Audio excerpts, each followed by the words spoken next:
Bonjour, je suis ravi de vous retrouver ce dimanche matin. Soyez les bienvenus dans votre émission. L'émission Islam s'intéresse à une démarche spirituelle contemporaine inspirée du livre Cheminer vers soi avec Dieu, écrit à quatre mains, comme on dit. Ce matin, je reçois l'islamologue Kaïna Baloul. Elle est spécialiste du soufisme et titulaire d'un doctorat sur la dimension juridique de la pensée d'Ibn Arabi. L'islamologue Boumediene Ben Yahya a également coécrit ce livre. Il est expert international et il œuvre depuis 2010 pour la paix, la dignité humaine et les valeurs universelles. Kaïna Baloul et Boumediene Ben Yahya nous proposent une approche pratique de la foi musulmane fondée sur la méditation, l'écriture et la confiance en Dieu. C'est une manière d'unir héritage spirituel et quête intérieure moderne. Bonjour et merci d'avoir répondu à notre invitation. Vous êtes tous les deux l'auteur de ce livre, Cheminer vers soi avec Dieu. Vous avez rédigé ce livre dans le contexte d'un monde troublé. Comment avez-vous senti le besoin d'écrire un livre sur la méditation dans un monde agité? Kaïna Baloul. Eh bien, écoutez, dans la tradition musulmane, nous disposons d'une très longue tradition spirituelle qui est le soufisme. Et les grands maîtres de l'enseignement soufi nous ont délivré des enseignements justement pour permettre à l'être humain de rester centré et justement dans des contextes où tout nous invite à la dispersion, à la perte de soi, à perdre qui nous sommes, notre identité. Eh bien, nous avons pensé que ces conseils et ces enseignements étaient tout à fait adéquats à notre époque et qu'il fallait les renouveler. Ben Yahya Boumediene, vous sentez que la spiritualité a plus que jamais un rôle important à jouer? Absolument, absolument, mon cher. Et la problématique de la spiritualité aujourd'hui n'est pas nouvelle. Le monde tel que nous le vivons aujourd'hui va vers, certains le disent, vers un côté sombre. Et c'est ce côté sombre que le livre essaye de donner, en tout cas pour les chercheurs et pour les quêteurs, pour les désireux de la spiritualité et de l'absolu, une réponse. Une réponse à un appel qui est très profond, un appel inscrit dans l'être de l'humain. Dans ce livre, vous dressez un état des lieux d'abord de ce qui manque. Un certain nombre de vertus que vous appelez de vos voeux. Quelles sont ces principales vertus qui sont aujourd'hui nécessaires pour renouveler une pensée, mais surtout renouveler une relation avec le divin? Oui, en fait, nous sommes partis du constat que souvent, lorsqu'on parle de la spiritualité musulmane, de la tradition soufie, qui est vraiment la tradition profonde et qui a débuté vraiment à l'époque des débuts de l'islam. Et en fait, nous sommes partis de ce constat que à notre époque, lorsque nous parlons de cette tradition, du soufisme, nous avons tendance à proposer des traités théoriques ou dogmatiques. Et nous sommes dit que, en fait, ce qui nous manque, c'est vraiment un guide pratique qui serait à mettre à la disposition de tout croyant, de toute personne qui est dans une recherche spirituelle. Et cet ouvrage s'appuie bien évidemment sur les enseignements du Coran, du prophète et des grands maîtres de la spiritualité musulmane. Et nous avons proposé comme ça des haltes à travers 7 chapitres dans le livre. Alors reprenons ces haltes, reprenons ces principes cardinaux que vous mettez en exergue dans ce livre. Par exemple, le livre propose une méthode de cheminement intérieur en vous appuyant notamment sur des notions, des valeurs, des principes, la sincérité, al-ikhlas. Pourquoi cette vertu d'abord?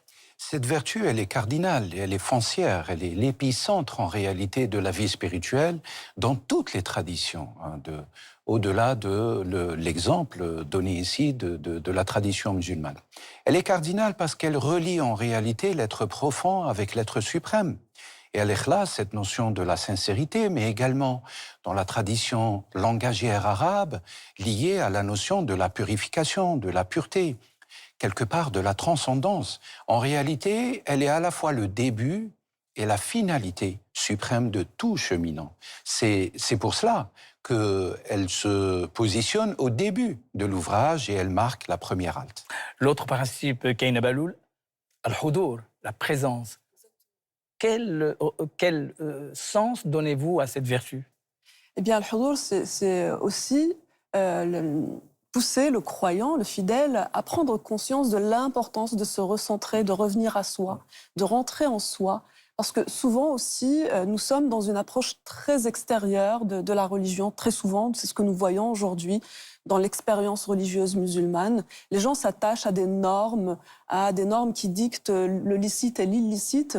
Or, pour pouvoir changer le monde qui est à l'extérieur de nous, la première chose à faire est de se changer soi-même.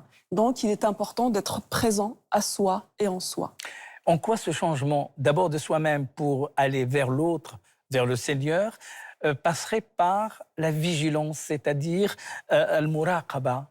Alors, il passe par la vigilance tout simplement en application, si vous voulez, une première application d'un dit prophétique très très connu, connaître soi-même pour pouvoir connaître son Seigneur.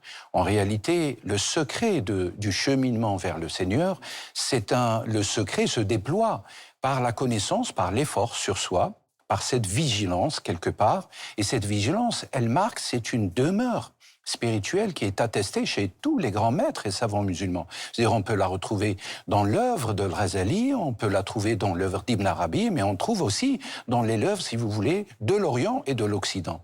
Et la vigilance, c'est quelque part comme le leitmotiv du cheminant, parce que sans vigilance, c'est la perdition qui s'impose à l'être.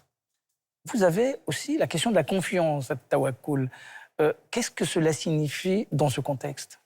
Cela signifie aussi qu'il est important pour le croyant de travailler sur les causes premières, de faire tout ce qu'il a à faire, voilà, en toute responsabilité, agir dans le monde qui nous entoure, mais ne pas non plus rentrer dans une espèce de tristesse ou de frustration lorsque nous n'arrivons pas toujours à obtenir les résultats que nous aurions voulu.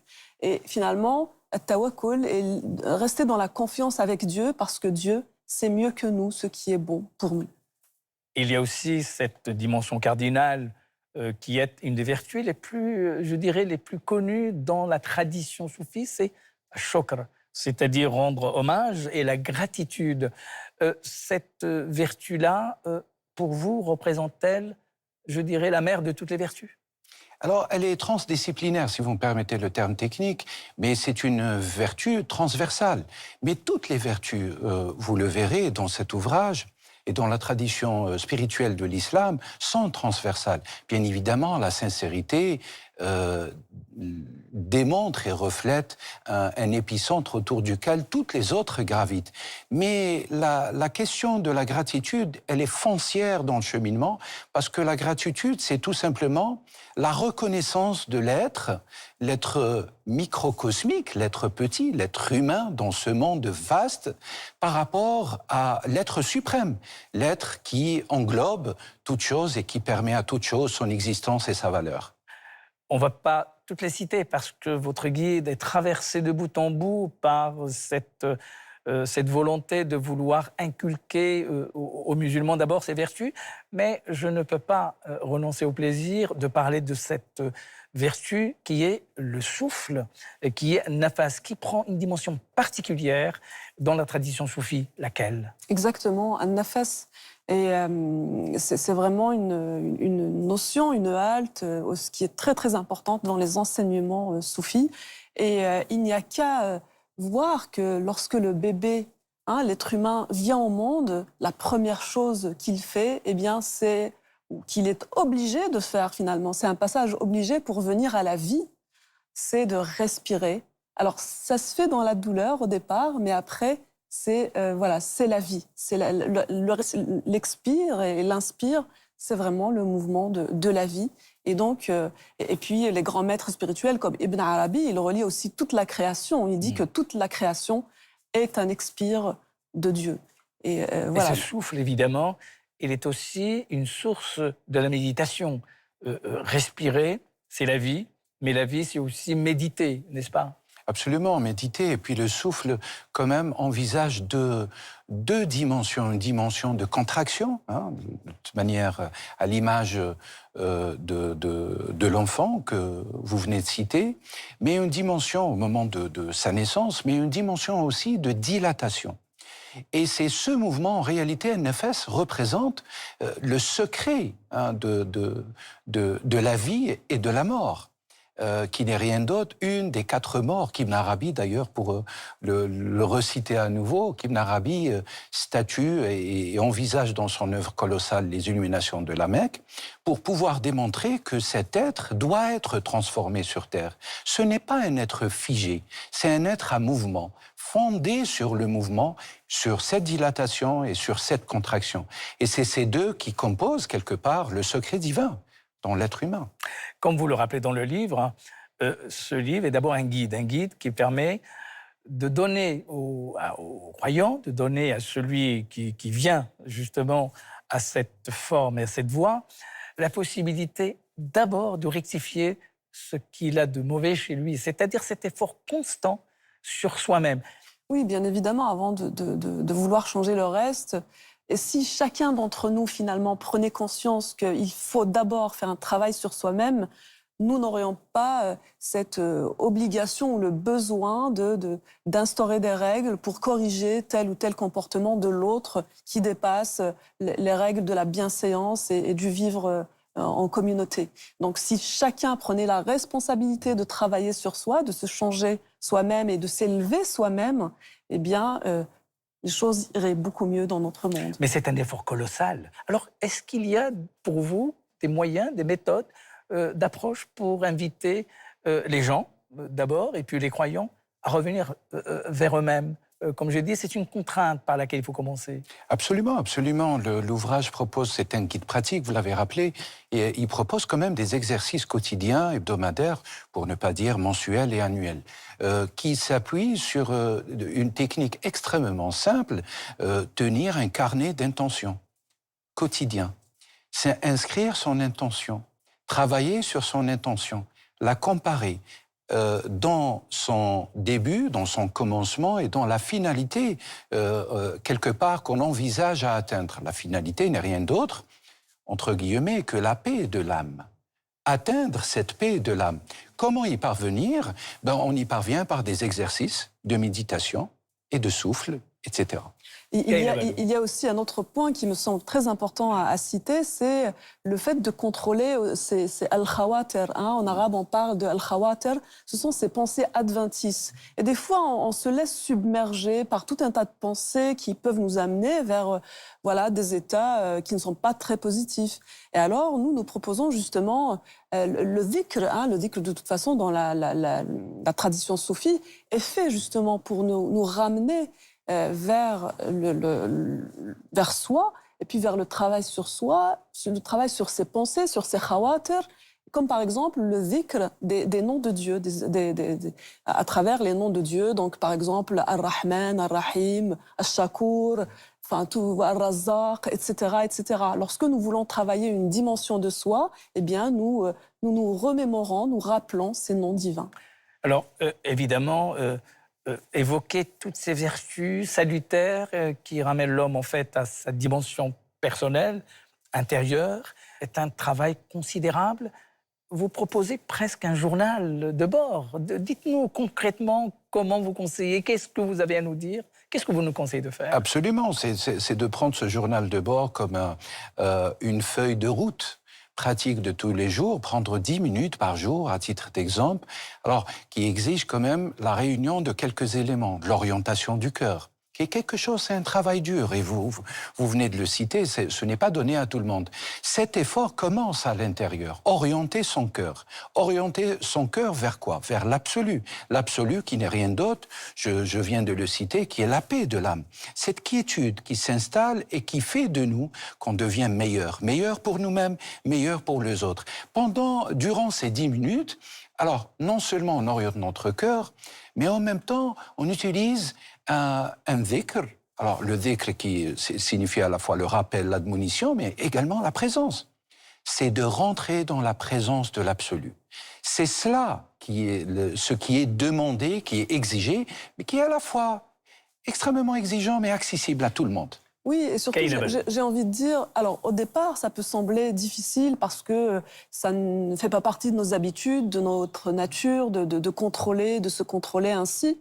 Mais une fois qu'on a instauré ces habitudes, qu'on a intégré dans sa conscience et dans son cœur cette façon d'être, eh bien, cela nous amène à un état de sérénité qui fait que les choses deviennent beaucoup plus simples, plus faciles, et ça devient une seconde nature qu'on a, qu'on a complètement intégrée. Et c'est surtout cet état de paix intérieure et de sérénité qui nous rend plus apaisés, plus heureux, et donc la vie devient plus facile. Les soufis ont l'habitude de répéter qu'un soufi, il est d'abord le fils de son temps, de son siècle. Il ressemble à l'eau parce que l'eau prend la couleur de son récipient. Exactement. C'est quelque chose d'ailleurs qui est évident, mais dans les temps que nous vivons, dans le monde dans lequel nous sommes, est-ce qu'il est facile de prendre la couleur de son récipient, Caïna Baloul? Eh bien, c'est le secret de la vie, j'ai envie de dire. Si nous existons dans ce monde, c'est qu'il faut que nous cherchions quel est le sens de notre existence. Et notre existence est probablement de travailler sur soi, à polir son cœur, à polir justement le contenant que nous sommes pour qu'il devienne le miroir de l'absolu. Et là, je crois que lorsque nous avons atteint ce statut, nous avons probablement réussi ce passage sur Terre. Le monde d'aujourd'hui n'est pas forcément, je dirais, compatible avec ces vertus. Et pourtant, vous nous dites, par-dessus tout cela, il faut absolument croire dans ces vertus. Alors, dites-nous, s'il vous plaît, comment? Boumediene Benirha. Alors, il faudrait être au-dessus de la mêlée. Et être au-dessus de la mêlée, c'est tout simplement s'ancrer un instant T dans la présence divine, la présence de l'absolu, en se disant, si je suis là dans ce monde, dans cette existence, c'est que j'ai une fonction. Et cette fonction, elle est sacrée. Me vient à l'esprit à l'instant une parole d'une grande sagesse.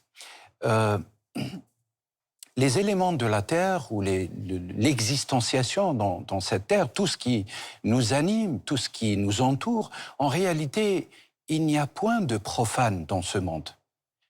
Car, tout simplement, ce profane n'est que pour celui qui ne sait pas voir. Tout est sacré. Et c'est cet instant-là qui est fondamental et qui est l'un des enseignements, des grands enseignements de ce guide pratique, et en réalité qui ne rappelle rien d'autre que la tradition spirituelle universelle de l'islam, avec d'autres traditions universelles spirituelles, mais également les grandes sagesses qui ont traversé le monde. Comment y parvenir? C'est d'avoir le courage de la liberté. Et ce courage de la liberté a un prix. Et le prix, c'est tout simplement, c'est de renoncer à la peur. Ce guide propose véritablement un renoncement, des outils pour renoncer à cette peur qui fait de notre monde un monstre, alors que notre monde, il est à l'image de l'intérieur de notre dignité. Et cette dignité, il faut la préserver. Vous parlez d'élévation de l'esprit. Est-ce que cette élévation peut se faire aussi avec autrui qui ne nous ressemble pas? C'est-à-dire ce dialogue avec les autres, dont vous appelez de vos voeux depuis longtemps. Est-ce que cette élévation de l'esprit est compatible avec l'ouverture sur le monde, avec la connaissance et la compréhension de tout ce qui est autour de nous? Caïna Baloul. Mais bien évidemment, d'ailleurs, ce livre, nous le destinons pas uniquement aux musulmans, mais vraiment à toute personne qui souhaite faire un travail sur soi, qui est dans le cheminement spirituel. Et nous l'avons proposé à des amis chrétiens, à des amis qui sont dans d'autres traditions, et ils se reconnaissent complètement dans ces haltes que nous proposons, parce que finalement, toutes les autres traditions spirituelles, elles ont étudié l'importance de faire ce travail sur soi, et on trouve très souvent des résonances avec toutes ces idées et les exercices que nous proposons dans ce livre. Vous parlez de halte, vous parlez de station. Cela signifie qu'on passe de l'une à l'autre sans jamais abdiquer, toujours en continuant. C'est-à-dire, c'est la quintessence de toutes ces vertus qui font de l'homme un homme honnête, un homme croyant, un homme, disons, pacifié. C'est ça, Boumediene Benirha? Absolument. Les demeures spirituelles, les stations spirituelles sont la conséquence bénéfique, je dirais, de celui qui met tous ses efforts. Cette lutte intérieure, cette lutte, et j'utilise le terme explicitement de lutte intérieure, c'est une lutte spirituelle contre l'âme, contre ses distorsions, contre son parasitage, contre ses divertissements parfois qui nous mènent très très loin dans l'égarement, etc., etc. Les demeures en réalité sont les résultats d'un lent effort spirituel, mais parfois ils sont traversés par ce qu'on appelle des états spirituels, ahwal. Sauf que les demeures, ce sont des acquisitions par l'effort. Al-ahwal, les états spirituels, ce sont des dons et des grâces de Dieu. Vous avez, comme je l'ai rappelé au tout début de cette émission, coécrit ce livre à 4 mains. Alors, concrètement, vous avez fait comment? Vous avez échangé à la fois vos expériences, vos connaissances, vous vous êtes mis d'accord sur, disons, la graduation de ces valeurs. Comment avez-vous procédé? Parce qu'il va falloir nous dire comment vous avez fait pour qu'on puisse nous vous suivre. Kaïna Belloul. Bien, c'est d'abord partie de nos propres expériences à tous les deux. Chacun a cheminé de son côté, et puis chacun a cherché aussi à comprendre profondément cette tradition spirituelle de l'islam, le soufisme et la pensée des grands mystiques de l'islam, comme Ibn Arabi, Rumi et bien d'autres. Al-Qushayri, Al-Ghazali, etc. Et à un moment donné, donc l'échange a donné naissance à ce désir de partager avec les autres aussi, parce que la mise en miroir est très féconde. Donc il y a eu d'abord cette mise en miroir entre nous deux, et puis après nous nous sommes dit, eh bien voilà, maintenant peut-être que le moment est venu de proposer aux autres aussi ce même travail. Il faut rappeler que c'est un livre écrit à 4 mains, mais d'un homme et d'une femme. Et ce n'est pas la moindre des vertus de ce livre que de mêler ces deux voix par les temps qui courent. Mais oui. C'est une exigence fondamentale. C'est très important aussi de montrer que dans la tradition musulmane, toujours on revient à l'histoire de la pensée musulmane, l'histoire de la mystique musulmane. Il y a toujours eu des femmes et des hommes qui ont construit cette pensée et cette tradition. Et l'une des premières a été la sainte de Bassora, Rabi'a al-Adawiya, et qui a enseigné, qui avait des disciples hommes. Beaucoup de ses disciples étaient des hommes. Et donc, les femmes, elles ont toujours contribué à proposer et à construire cette tradition mystique de l'islam. Et bien évidemment, on peut citer aussi l'exemple des femmes du prophète, qui étaient les mères matrices, les grandes sages, et qui enseignaient les compagnons autour du prophète, qui transmettaient d'ailleurs l'héritage spirituel, l'héritage scientifique et la révélation aux compagnons et aux successeurs. Il faut rappeler qu'Aïcha, elle fait partie quand même des grandes sources sur lesquelles le Mus'haf, aujourd'hui, est établi. C'est vraiment l'une des personnes qui ont le plus transmis de versets coraniques qu'elle avait appris durant sa vie avec le prophète Mohammed. Un grand philosophe italien écrivait ceci: « Un monde s'écroule, un avenir qui tarde encore à venir, et dans ce clair-obscur surgissent les monstres. » Que dit le soufisme au monde aujourd'hui dans cet état de fait qui n'est pas forcément, je dirais, le plus brillant dans l'histoire de l'humanité? Le soufisme et la spiritualité musulmane universelle, avec son caractère universel, enseigne au monde que l'espoir ne s'éteint jamais. Et ça, c'est un enseignement fondamental. Alors qui traverse les âges et qui traverse, si vous voulez, les degrés à la fois de la connaissance et de l'existence.